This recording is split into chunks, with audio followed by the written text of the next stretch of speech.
सभी भाइयों को राम राम। आज मैं आपका भाई सागर वीर गुर्जर एक ऐसी वीर वीरांगना के बारे में बताऊंगा जिसके गाथा को सुनकर आप लोगों के रोंगटे खड़े हो जाएंगे। हाँ जी, जिसके सामने तैमूर लंग तक घबरा गया था। ऐसी वीर गुजरी ने हमारे समाज में जन्म लिया था, जिसका नाम था माताजी राम प्यारी गुजरी। इनका साहस ऐसा था कि इन्होंने बड़ी से बड़ी फौजों को काट डाला था और तैमूर लंग भी देख के उसको घबरा गया था और वहां से भाग गया था। कहा जाता है कि इसी लड़ाई के बाद ही तैमूर लंग की मौत हो गई थी और हमारे माताजी ने मुगलों के छक्के छुड़ा दिए थे। जब जब तैमूर लंग बनाम सर्वखाप लड़ाई का इतिहास लिखा जाएगा तो हमारी दादी रानी राम प्यारी गुजरी जी की कहानी भी अपने आप ही गाई जाएगी। 1398 में जब तैमूर ने भारत पर क्रूर हमला किया था, तैमूर क्रूर और खुली लूटपाट के साथ दिल्ली में आया था और खून की नदियां बहाता हुआ चला जा रहा था और फिर वही खून की नदियां बहाता हुआ उत्तर भारत की तरफ बढ़ा। एक महापंचायत में सभी समाज के लोगों ने तैमूर की सेना से छापामार युद्ध करने की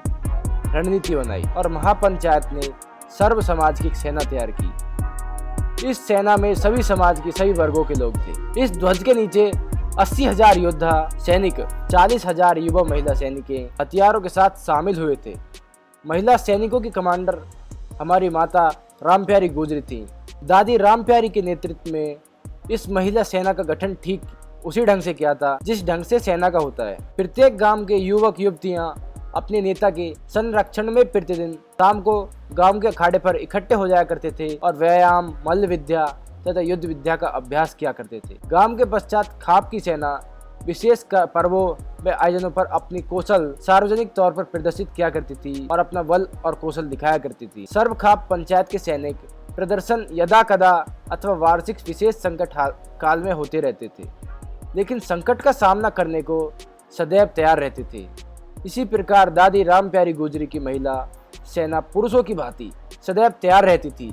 ये महिलाएं पुरुषों के साथ तैमूर लंग के खिलाफ युद्ध में कंधे से कंधा मिलाकर लड़ी थी और ऐसी लड़ाई लड़ी थी कि सेना को काट दिया था और तैमूर लंग की सेना को मौत के घाट उतार दिया था। दादी राम प्यारी गुजरी के रण कौशल को देखकर तैमूर ने अपने दांतों तले उंगली दबा ली थी और वो घबरा गया था। उसने अपने जीवन में ऐसी कोमल अंगों और बारीक आवाज वाली मात्र 20 वर्ष की महिला को इस प्रकार 40,000 औरतों की सेना का मार्गदर्शन करते हुए ना कभी देखा था और ना सुना था। तैमूर इनकी वीरता देखकर घबरा उठा था। दादी राम प्यारी गुजरी और इनकी सेना ने बहुत बहादुरी के साथ तैमूर की सेना का मुकाबला किया था। इस युद्ध में सभी समाज के लोगों ने भाग लिया था। इस युद्ध में बुरी तरह घायल होने के कुछ दिनों बाद ही तैमूर लंग की मौत हो गई थी। जब हमें अपने गुर्जर समाज के इतिहास के बारे में पता चलता है तो हमारा दिल भी गौरवान्वित हो जाता है और हम अपने आप में गौरव महसूस करते हैं कि हम कितने भाग्यशाली हैं कि हमने इस गुर्जर समाज में जन्म लिया जिसमें ऐसे वीर पुरुष हुए, वीरांगनाओं ने जन्म लिया था।